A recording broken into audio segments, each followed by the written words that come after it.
Bonsoir à tous, bienvenue dans le 18h de Public Sénat. Bonsoir Sonia. Bonsoir Michel. Les Américains élisent donc leur 44e président depuis ce matin. Les deux candidats d'ailleurs ont déjà voté après avoir parcouru jusqu'au bout toute l'Amérique. L'issue du duel Barack Obama-John McCain à suivre la nuit prochaine sur Public Sénat ne semble pas faire de doute pour la presse. Le New York Post, tabloïd de New York, voit le candidat démocrate à deux doigts d'entrer dans l'histoire. L'Europe propose d'ores et déjà un nouveau partenariat d'égal à égal au prochain président américain. Les 27 qui par ailleurs se sont dotés aujourd'hui à Vichy d'une boîte à outils pour favoriser l'intégration des immigrés. Pour la France, Brice Hortefeux veut faire apprendre la Marseillaise. Faut-il remplacer la maternelle à 2 ans par des jardins d'éveil? Débat relancé aujourd'hui par un rapport sénatorial dont nous allons recevoir l'auteur sur ce plateau, Sonia. Oui, Monique Papon, donc auteur de ce rapport, est l'UMP de la Loire-Atlantique. Et nos autres invités ce soir, Alain Joyandet, secrétaire d'État à la coopération et à la francophonie, et le juriste et politologue Olivier Duhamel. Notez également que Ramayad sera notre invité à 18h45 dans Face à nous. Avec tous, bien sûr, nous évoquerons ce jour ou ce vote qualifié d'historique, l'élection américaine. Et oui, l'actualité évidemment aujourd'hui, c'est l'élection américaine et c'est le D-Day. Les Américains se pressent pour choisir leur président. Une élection historique qui pourrait amener à la Maison-Blanche le premier président noir de l'histoire des États-Unis. Un fort taux de participation est attendu. Les deux candidats ont aussi voté. Barack Obama a voté dans sa ville de Chicago et John McCain sur ses terres dans l'Arizona, comme vous allez le voir sur ces images. Donc Barack Obama à Chicago. À voter. Et les deux candidats, en tous les cas, ont engagé leurs forces dans la campagne jusqu'au bout, Sonia, avec des meetings et puis des phrases, des dernières petites phrases dans les deux camps. Oui, en Virginie, le candidat démocrate Barack Obama a lancé un vibrant appel au changement. Son adversaire John McCain en a profité sur ces terres de l'Arizona pour mobiliser le camp républicain. On les écoute. Une voix peut faire basculer un bureau de vote. Une voix peut faire basculer une ville. Elle peut faire basculer un État. Donc elle peut aussi faire basculer une nation. Bref, elle peut aussi changer le monde. Virginie, ta voix peut changer le monde demain.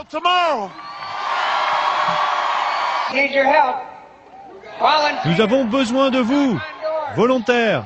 Frappez aux portes. Avec votre aide, nous pouvons gagner. Il faut nous battre.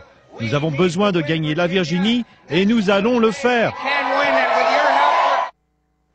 Et pour gagner cette élection, il faut avoir 270 grands électeurs. C'est le chiffre magique. Ces grands électeurs sont eux-mêmes choisis. Ainsi le veut le système électoral américain. Un véritable casse-tête. Son mode d'emploi avec Christine Buajar et Antoine de Maison.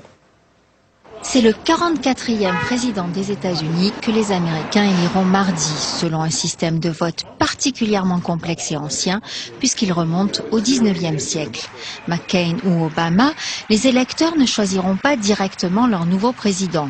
Dans chaque État, ils vont élire des grands électeurs, 538 au total, et ce sont eux qui désigneront ensuite le président des États-Unis. Dans quasiment tous les États, le candidat arrivé en tête remportera la totalité des grands électeurs. Donc, ce qui compte avant tout, c'est de gagner le plus d'États possible, en particulier les grands États très peuplés qui ont plus de grands électeurs. Voilà pourquoi tant McCain qu'Obama ont concentré leur campagne sur les États où les sondages les mettaient au coude à coude. La Floride, la Virginie, l'Ohio, le Missouri, la Pennsylvanie, le Colorado et le Nouveau-Mexique, les fameux swing states. Dans ces États, le vote est très serré. Si un des candidats en gagne ne serait-ce que 2 à 3, cela peut faire basculer tout le résultat de l'élection. Donc même si un candidat mène en nombre total de voix sur le territoire, eh bien s'il perd quelques-uns de ces swing states, alors il peut perdre l'élection. Un scénario qui s'est déjà produit 4 fois. Le président élu n'était pas majoritaire en voix dans le pays, comme en 2000 lors de la première élection de George Bush face à Al Gore. L'histoire peut-elle se répéter? Sans aucun doute, puisque le système n'a pas changé malgré les critiques. Depuis que le mode de scrutin a été créé en 1804, il y a eu quelques 700 propositions de modification de la loi électorale. Le Congrès ne les a jamais adoptées. Et en France, tous les partis politiques roulent pour Obama, de droite, de gauche. C'est vrai également des sénateurs. Madame Papon, bonsoir. Bonsoir. Vous êtes sénatrice UMP, vous votez? Je vote Obama. C'est clair. Et je considère que cette nuit, on va vivre sûrement l'un des événements les plus importants de l'histoire de l'Amérique. Un président noir à la tête des Américains, c'est un moment exceptionnel. I have a dream. Voilà, comme tous les sénateurs, donc Sonia, manifestement. Oui, les sénateurs au diapason des Français qui, s'ils étaient citoyens américains, voteraient en très grande majorité pour le candidat démocrate. Ambiance au Sénat à l'approche du scrutin avec Pierre Bond-Joseph. Obama, McCain, McCain, Obama. Si les Français ont déjà choisi leur favori à l'élection américaine, les sénateurs aussi. Obama, comme tout le monde. Moi Obama. Obama. Barack Obama. Ma réponse est très originale. Je souhaite qu'Obama soit élu. Ce matin, dans la salle des conférences du Sénat, chacun revendique sa proximité avec le candidat démocrate. Si j'étais américain, je me retrouverais un peu en 1981. Non, je crois qu'au contraire, il correspond tout à fait à beaucoup de courants au sein de l'UMP. Devant tant d'unanimité, les soutiens de John McCain se font plutôt discrets. Je sais pas. Je serais plutôt modéré et je serais plutôt pour McCain. Vous voyez, je pense qu'il a la sagesse. Mot de la fin au sénateur du Haut-Rhin, McCain, Obama, Obama, McCain. Pour certains, l'essentiel est ailleurs. Je crois d'abord qu'il y a d'abord un rejet de Bush et tout ce qui a pu se passer, quoi. Bush a quand même incarné une Amérique qu'en fait nous n'aimons vraiment pas du tout, qu'on soit de droite, gauche ou vert. Voilà, et donc une grande soirée américaine à suivre tout au long de la nuit, bien évidemment. Sonia, sur Public Sénat, vous suivrez en direct le résultat, toutes les réactions avec nos nombreux invités. Au Sénat, les socialistes qui se mobilisent pour Barack Obama veulent aussi une loi pour limiter la rémunération des grands patrons. Oui, offensive au Sénat pour encadrer ces rémunérations. Les socialistes jugent insuffisant le code de bonne conduite proposé par la patronne du MEDEF, Laurence Parisot, Anne-Louise de Rohan. Les socialistes ne font pas confiance aux dirigeants. Ils comptent surtout sur une loi pour éviter des rémunérations démesurées des grands patrons. Car pour le PS, c'est sûr, les entreprises ne suivront pas les recommandations du patronat si elles n'y sont pas obligées. Encore une fois, si on s'en remet à des règles purement éthiques, on arrivera au même résultat. Alors évidemment, là, avec la crise, les rémunérations variables vont être contraintes. Mais on ne va pas rester tout le temps dans la crise. Et si on ne légifère pas maintenant, on fermera à nouveau les yeux. Et pour plus de contrôle, la proposition de loi accorde notamment un rôle de premier plan aux actionnaires pour encadrer les salaires, un rôle très contesté par la majorité. C'est pas au comité d'entreprise de déterminer les rémunérations des dirigeants, même si on lui communique un certain nombre d'éléments sur les rémunérations. Mais autre chose d'avoir un avis et autre chose de décider. De toute façon, pour la droite, cette proposition de loi arrive bien trop tôt. Elle préconise plutôt un premier bilan début 2009. Pour voir si les entreprises ont appliqué leur propre code de conduite. L'Assemblée nationale a adopté le projet de loi de financement de la sécurité sociale pour 2009, projet qui autorise les salariés, s'ils le veulent, à travailler jusqu'à 70 ans. La polémique rebondit aujourd'hui. L'école pour les moins de 3 ans serait-elle inadaptée? Oui, ce sont les conclusions d'un rapport sénatorial présenté ce matin. La solution des jardins d'éveil, structure intermédiaire entre la crèche et l'école maternelle. Flora Sauvage. À mi-chemin entre la crèche et l'école maternelle, le jardin d'éveil, tel que les sénateurs l'imaginent, devrait accueillir les enfants entre 2 et 3 ans. Le but, mettre un terme à la scolarisation précoce des enfants de 2 ans. Les associations familiales voient la création des jardins d'éveil d'un mauvais œil. Il ne s'agit plus d'un service gratuit. Ces jardins d'éveil ne pourraient être développés que si les collectivités territoriales ont les moyens de le faire. Donc là, on aura de fortes disparités sur le terrain. Pour les auteurs du rapport, la prise en charge en maternelle des enfants de moins de 3 ans est une fausse bonne idée, d'autant que ça coûte cher à l'État. Pour autant, la question du financement des jardins d'éveil n'est pas réglée. À l'heure actuelle, il existe les crèches, puis l'école maternelle. Beaucoup des parents qui sont en crèche paient quelque chose, mais paient en fonction de leurs ressources, de leurs revenus. Je crois que quoi que l'on fasse, il faudra tenir compte de cela. À peine mis sur la table, le sujet suscite déjà la polémique. À partir du moment où l'État ne garantit plus la possibilité d'accueillir des enfants en dessous de 3 ans, mais que l'on dit c'est les collectivités territoriales qui pourraient ouvrir des jardins d'éveil. Il va de soi que c'est un nouvel exemple de désengagement de l'État. L'État voit dans la création de ces jardins d'éveil un moyen de faire des économies, même si la scolarisation précoce des enfants de moins de 3 ans ne représente que 20% aujourd'hui. D'autant que les jardins d'éveil devraient être animés par des éducateurs à Bac+3.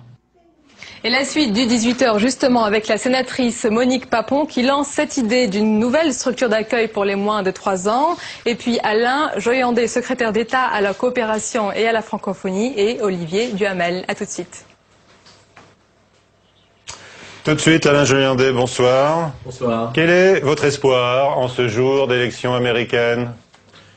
Mon espoir, c'est que l'Amérique regarde l'avenir, regarde le monde comme il se présente aujourd'hui. Oui, ça veut dire quoi ça? Obama ou McCain? Est-ce qu'il faut être dans la pensée unique? Alors, je dois dire que l'élection d'Obama ne me ferait pas de peine. Très bien. Et celle de McCain vous attristerait? Non plus, mais les Américains vont avoir ce choix entre les mains, mais comme ça, pour des questions de sensibilité. Mais pourtant, il y a un paradoxe. Olivier Duhamel va pouvoir réagir, parce qu'on voit toute la classe politique de droite, de gauche se ranger derrière Obama, Nicolas Sarkozy le premier. Vous ne pouvez pas nous dire franchement, oui, Obama représente un changement et un espoir? Je crois que les nouveaux défis qui attendent le monde nécessitent que les grandes nations aient à leur tête des gens jeunes, pleins d'énergie, qui puissent affronter l'avenir. Et c'est plus une question de profil qu'une question de sensibilité politique, parce que sur le fond de la politique américaine, il y a deux visions quand même. Il y a deux visions, mais qui ne sont pas fondamentalement opposées. Alors, Olivier Duhamel, vous faites partie du comité de soutien français à Barack Obama. S'il est élu, comment la... Je faisais partie il y a grand nombre de mois. Oui, justement, parmi les premiers. Non, mais écoutez, de toute façon, vous demandez à un homme politique français s'il est pour Obama ou pour McCain. 87 à 92% des Français, selon les enquêtes, disent qu'ils sont en faveur d'Obama. Oui. Le président de la République disait clairement entendre qu'il était en faveur d'Obama. Comment voulez-vous qu'un homme politique de droite vous dise le contraire, sauf Novelli qui est la seule exception? Obama est plus à gauche que McCain. Comment voulez-vous qu'un homme politique de gauche vous dise qu'il n'est pas pour Obama? Donc, à l'UMP, on dit pour se justifier, mais il est quand même plus à droite que nous. C'est vrai ou c'est pas vrai? Écoutez, ce sont des choses qui n'ont pas beaucoup de sens, parce que il y a des points communs entre la gauche, entre les libéraux au sens américain du terme, c'est-à-dire libéral aux États-Unis, ça veut dire à gauche, et même pour les conservateurs, libéral c'est synonyme de gauchiste. Alors évidemment, les Français, ils ont un problème avec ce mot. Il y a des choses communes entre la gauche américaine et une grande partie de la droite française confondue. Pourquoi? Parce que la droite française s'est mise dans sa modernisation sur les questions sociales, sur les mêmes positions que la gauche ou que les libéraux, c'est-à-dire qu'elle n'est pas opposée au droit à l'avortement, c'est-à-dire qu'elle n'est pas opposée ou plus opposée au Pax, c'est-à-dire et toutes ces positions, c'est-à-dire qu'elle n'est plus en faveur de la peine de mort. Donc ce qui clive aux États-Unis très fortement sur les questions de société, avortement, homosexualité, peine de mort, clivait chez nous, mais ne clive plus. C'est là qu'effectivement on s'aperçoit qu'il y a encore deux visions très différentes aux États-Unis. Et notamment deux visions sur la politique étrangère et sur la scène internationale. Barack Obama veut un renfort des troupes en Afghanistan. Est-ce que ça risque de coincer avec l'Europe et la France en particulier? Non, moi je m'en réjouis. Je pense que l'Afghanistan, il faut y être. Il faut amplifier l'action de la communauté internationale. C'est vraiment un enjeu majeur qu'il faut essayer d'emporter. Donc je rentre d'Afghanistan et donc j'ai vu là-bas vraiment ces circonstances très difficiles pour tous ceux qui veulent intervenir dans un règlement de paix. J'ai vu l'enjeu que représente la culture du pavot. Je suis heureux que l'OTAN modifie un peu le mandat de notre intervention là-bas pour qu'on puisse vraiment s'attaquer à cette affaire qui permet vraiment de financer tout ce conflit et le fait que Barack Obama dise si je suis élu, nous allons nous renforcer. Ouais, il demande à nous de l'aider à se renforcer. On vient déjà de le faire. On vient de la polémique récente en France quand il s'est agi d'envoyer des renforts. On vient de le faire. On vient d'envoyer 700 soldats supplémentaires. Tout ce que la communauté internationale pourra faire en plus sera vraiment le bienvenu et je m'en réjouis. Alors, nous sommes en ligne maintenant avec Jocelyn Doran, je crois. Le président de la Commission des Affaires étrangères qui se trouve à New York pour suivre évidemment cette élection présidentielle. Bonsoir, Jocelyn Doran. Bonsoir. Est-ce que vous sentez, vous aussi, cette attente du changement sur place? Il y a une grande attente, non seulement du changement, mais encore une très grande curiosité pour savoir quel sera celui qui va demain conduire les destinées d'un des plus puissants pays du monde. Et il y a une attente extrêmement forte, y compris de la part de ceux qui ne partagent pas le choix d'Obama. Alors, et vous-même? Parlez-vous de vous-même, là? Oui. Oui, alors dites-nous, parce qu'on cherchait un peu l'oiseau rare, Jocelyn Doran. Vous êtes en ligne de New York. Vous prononcez pour McCain? Non, d'abord, c'est totalement inexact. Je ne sais pas où vous avez pris ça. Et je ne sais pas qui raconte des bêtises comme celle-là. Moi, je veux dire, j'ai une thèse qui est très simple. C'est que les Français n'ont pas à se prononcer dans une affaire qui est étrangère à leur domaine politique.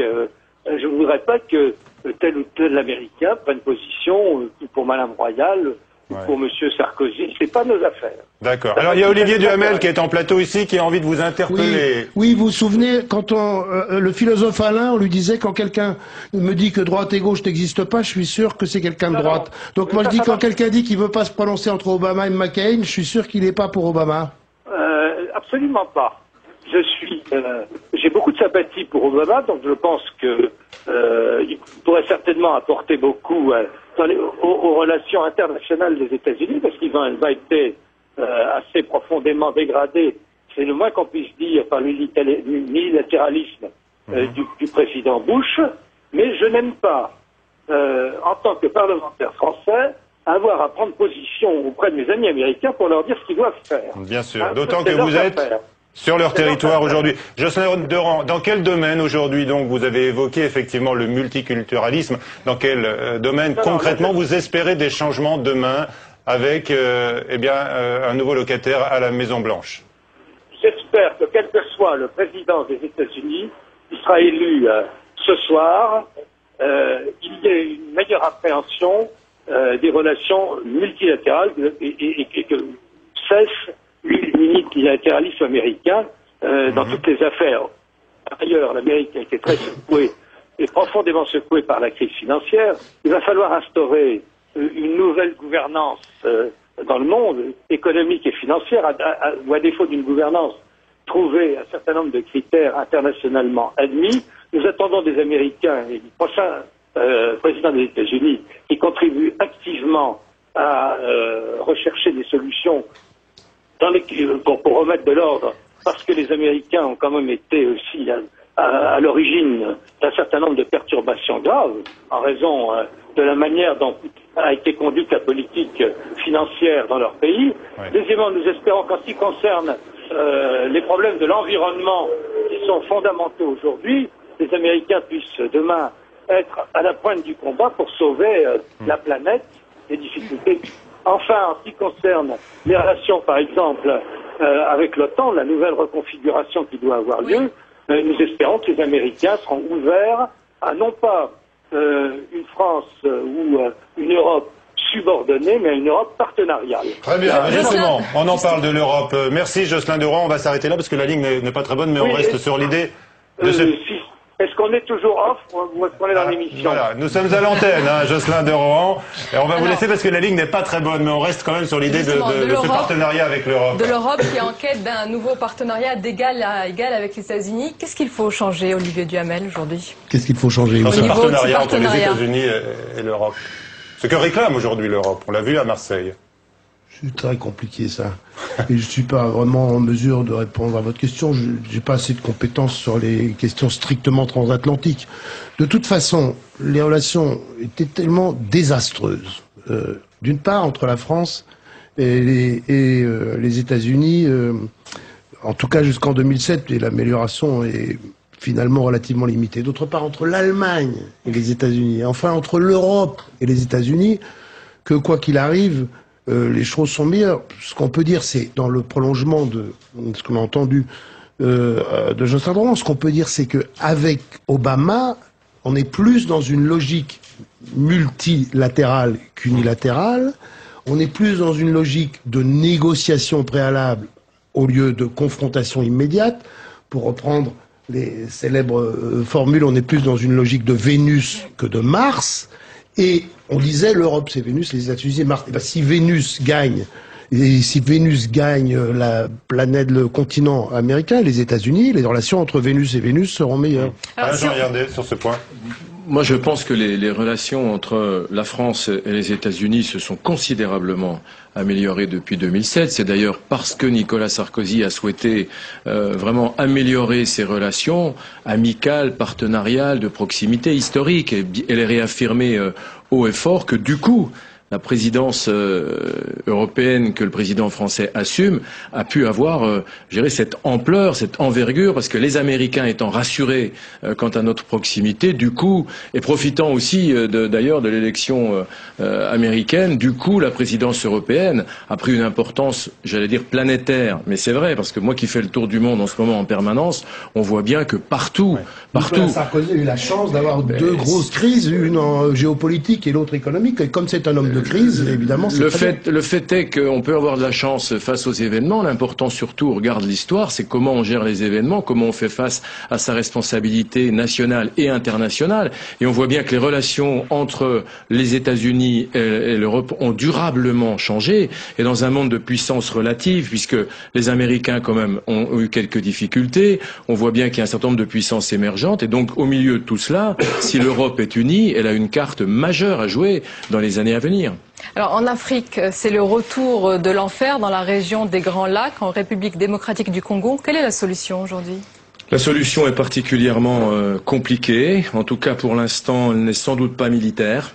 Elle est sûrement politique, diplomatique, et puis, en tout premier lieu, humanitaire, parce que quel que soit ce que l'on pourra faire, je rentre également, puisque j'ai fait ces deux déplacements très rapprochés l'un de l'autre, Afghanistan, et puis ce week-end en République démocratique du Congo, dans cette région du Kivu, où là vraiment j'ai vu un spectacle absolument, spectacle entre guillemets, affligeant, avec des populations totalement démunies, plus d'1 million de personnes déplacées, dans des conditions humanitaires absolument révoltantes, inadmissibles, et qu'on ne peut pas comprendre que la communauté internationale ne réagisse pas. Elle est en train de le faire.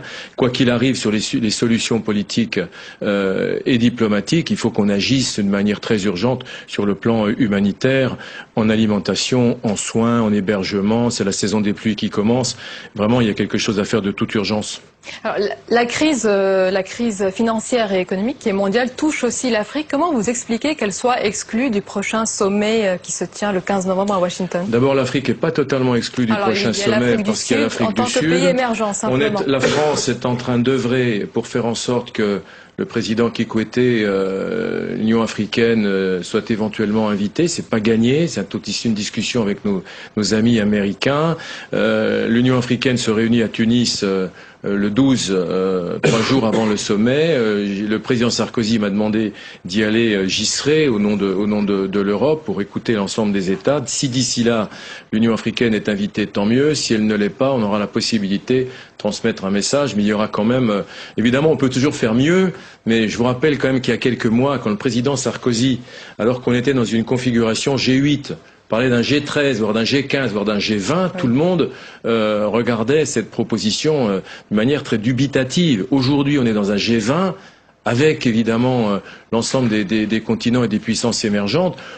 Personne n'aurait pensé qu'on puisse convaincre l'ensemble de nos interlocuteurs. C'est une illustration supplémentaire vraiment du succès de la présidence européenne du président Sarkozy. Est-ce que vous devez encore vous expliquer sur le fameux discours de Dakar qui avait été prononcé par Nicolas Sarkozy en juillet 2007? J'ai vu qu'il y avait un livre qui sortait un petit précis de remise à niveau sur l'histoire africaine à l'usage du président Sarkozy. C'est un collectif d'historiens et qui rappelle que le chef d'État français avait dit que l'homme noir n'était pas entré dans l'histoire. Oui, on peut aussi se rappeler du discours du CAP, du président Sarkozy, qui veut accompagner le développement économique, qui met en place des fonds supplémentaires, 2,5 milliards d'euros de plus pour l'Afrique sur l'initiative du CAP, 1 milliard de plus de l'agence France Presse, de l'agence française pour le développement, pardon, pour le lapsus. Donc tout ça, ça fait beaucoup d'argent de plus pour l'Afrique, et tout ça à l'initiative du président Sarkozy. Alors ici ou là sortent un certain nombre d'ouvrages qui retiennent la bouteille à moitié vide, mais qui ne regardent pas tout ce qui est en train de s'accomplir à la demande du président Sarkozy en tant que président français, aussi en tant que président européen. Je vous rappelle son initiative pour un nouveau partenariat mondial à la FAO à Rome, qui a été suivi d'effet, puisque l'ensemble des pays européens sont d'accord avec lui. On va mettre 1 milliard de plus pour relancer l'agriculture vivrière en Afrique, et notamment en Afrique subsaharienne. Je crois qu'il n'y a pas besoin de faire... Vous savez, on peut toujours dire qu'on s'aime. L'amour, c'est bien. Ce qui compte, c'est les preuves. Et je pense que les preuves qui sont apportées par le président Sarkozy souffrent la comparaison avec tout ce qui s'est passé avant. Olivier Duhamel, vous observez les rapports entre la politique et les médias. Obama a signé une campagne exemplaire, il a joué sur l'émotion. Le publicitaire Christophe Lambert parle d'un bon acteur, d'une belle histoire. Est-ce que c'est votre sentiment? Est-ce que Obama est une marque aujourd'hui? Écoutez, je pense que Obama incarne la nouvelle façon de faire de la politique à l'ère dans la vidéosphère, dirait Régis Debray. Bon, le premier qui a compris ça, c'est Clinton, puis Blair, puis Sarkozy. J'ai d'ailleurs écrit un livre avec Michel Field qui disait ça. Il y a une part de fabriquer dans tout ça? Mais bien entendu, mais bien entendu. Mais, vous l'estimez à combien dans le cas Obama? Dans le cas Obama, là où il a de la chance, mais vous savez, Napoléon, avant de choisir un général, demandait s'il a de la chance. Là où il a de la chance, c'est qu'il y a beaucoup de choses où la fabrique va de pair avec ses convictions. Oui, il aime sa grand-mère blanche. Oui, sa grand-mère blanche l'a élevé, lui reconnaissant. Oui, il est inquiet quand elle a un problème de santé. Et oui, c'est la plus belle opération de marketing politique que j'ai jamais vue en campagne électorale, que de suspendre sa campagne 3 jours pour aller voir sa grand-mère blanche, quand il faut convaincre une partie de l'électorat blanc, un tiers, un quart, un dixième raciste qui hésiterait encore à cause de ça, et que peut-être ça peut l'aider à franchir le pas, Tout à l'heure, il a été dit que Nicolas Sarkozy avait de la chance. Là, on dit que Barack Obama a de la chance. Je pense que la chance, ça fait partie de la bonne gestion. Non, mais je me suis pas très bien exprimé. J'ai dit ça trop vite. Gestion. Crise, c'est pas une bonne chose qui est de la crise, donc on peut pas dire que c'est une chance. Oui, si c'est ça, je me suis mal exprimé. On peut pas dire que c'est une chance que la France entre en récession. Je disais juste que lui, comme président, un président de temps ordinaire, il s'ennuie, et comme il s'ennuie, il s'énerve, et les gens se disent pourquoi il s'énerve comme ça. Mais qu'en temps de crise, au contraire, comme il était un hyperactif, il est adapté à ça. C'est tout ce que je voulais dire. C'est quand même pas plus mal d'avoir des présidents qui ont de la chance, parce que c'est quand même, ça fait partie de la bonne gestion. C'est ce que dit souvent d'ailleurs le président Sarkozy. Si Barack Obama a de la chance, eh bien ça fera aussi partie de la bonne gestion pour l'avenir des États-Unis et pour les relations entre les États-Unis et l'Europe. Il a la baraka, c'est ce que j'allais dire. Allez, Monique Papon, vous proposez que les enfants âgés de 2 à 3 ans soient accueillis en jardin d'éveil. Pourquoi remplacer la maternelle à cet âge ? Il ne s'agit pas de remplacer la maternelle. Au contraire, nous nous sommes prononcés très favorablement pour les 3 ans de maternelle. Mais faire rentrer ces enfants de 2 ans dans une toute petite section de maternelle, c'est-à-dire leur infliger 4 années de maternelle, c'est pas très raisonnable, car on s'aperçoit, d'après les sondages que nous avons faits et les enquêtes que nous avons menées pendant les 6 mois qui viennent de s'écouler, nous sommes aperçus qu'il y avait beaucoup de ces enfants qui, en arrivant à l'école élémentaire, étaient déjà usés par l'école. Alors je ne crois pas que ce soit le but recherché. Quelle serait la différence donc avec ces jardins d'éveil que vous voulez voir? Alors nous avons pensé qu'ils pouvaient être mis en place, ces jardins d'éveil qui sont une structure intermédiaire entre la crèche et la maternelle. Et dans ces structures particulières, dans ces structures qui sont un peu un sas pour rentrer dans la maternelle, on pourrait trouver des éducateurs de jeunes enfants, des éducateurs qui sont formés pour s'occuper de ces enfants de 2 ans. Alors que, on l'a constaté, on nous l'a souvent dit, les professeurs qui sortent des IUFM ne sont pas très adaptés à l'enseignement qui doit être donné et à l'accueil de ces enfants.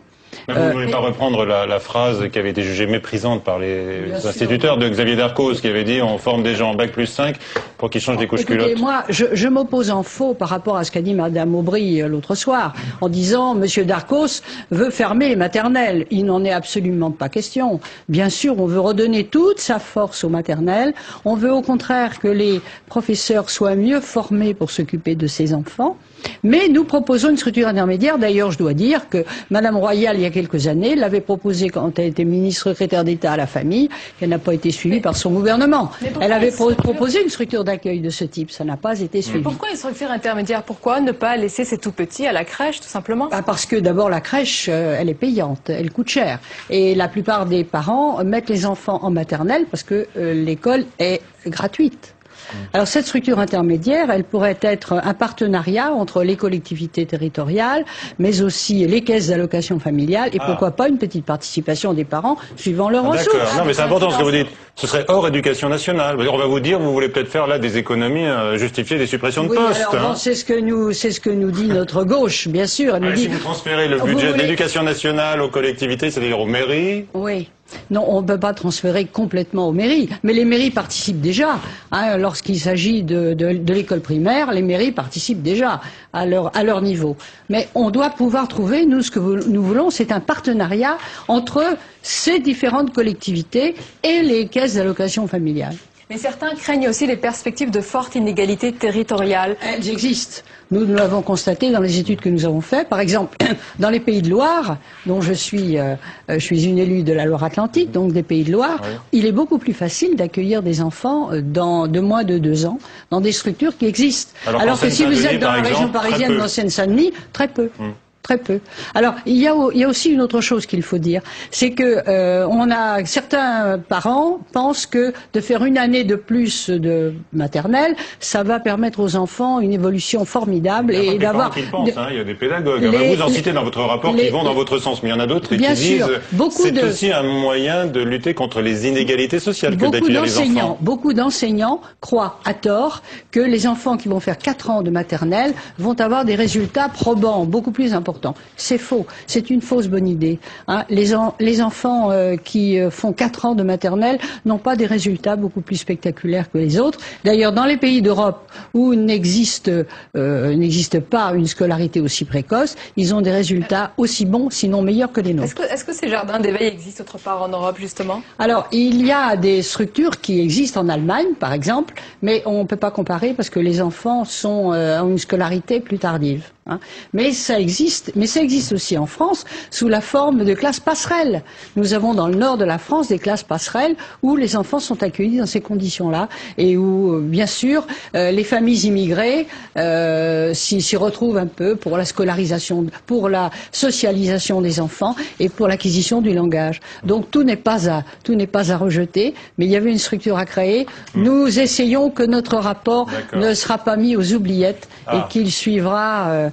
Il faudra être vigilant alors, mais est-ce que les parents quand même garderont le choix? Vous nous le confirmez? Ils pourront quand même opter pour la maternelle dès 2 ans. Nous sommes dans un pays de liberté. S'ils veulent mettre leurs enfants dans une structure, dans une école à 2 ans, ils peuvent le faire. Mais comme nous a dit Madame le défenseur des enfants, Madame Brisset, elle nous a dit de grâce, laissez donc s'effectuer le temps du bébé. En tous les cas, on constate, les statistiques le montrent, qu'il y a de moins en moins d'enfants finalement à 2 ans, de 2 ans scolarisés en France. C'est 1 sur 5, comment on l'explique? Oui, mais c'est parce qu'on a trouvé des modes de garde alternatifs. Si on trouve des modes de garde alternatifs, pourquoi pas? Mais je pense que pour ceux qui n'en trouvent pas, eh bien, ces jardins d'éveil sont une ouverture. Très bien, merci. On verra quelles sont les réactions, notamment des syndicats d'enseignants qui attendent. Ça, on les connaît déjà. Vous les connaissez déjà, ils ne sont pas d'accord. On les connaît déjà, mais ça ne fait rien, ça ne nous arrête pas dans notre élan. Bon, très bien, à suivre. Donc le débat est toujours ouvert. Oui. Voilà, c'est la fin du digital. Merci à tous. On vous retrouve demain matin, Olivier Duhamel sur Public Sénat avec vos étudiants de Sciences Po pour la nuit américaine. Un matin américain avec Public Sénat à Sciences Po de 6h à 8h30, mais ne venez pas à Sciences Po parce que c'est archi complet là. Oh là là, c'est terrible. On allumera son poste. Ah, le poste, oui, voilà, on suivra sur le poste. Et tout de suite, à 18h45, face à nous, qui accueille Ramayad, la secrétaire d'État aux Affaires étrangères et aux droits de l'homme. Elle nous parlera évidemment de Barack Obama, mais d'abord les pieds sur terre, et nous allons faire connaissance, écoutez bien, avec des moines écolos. Bonsoir. À tout de suite, 18h45, face à nous.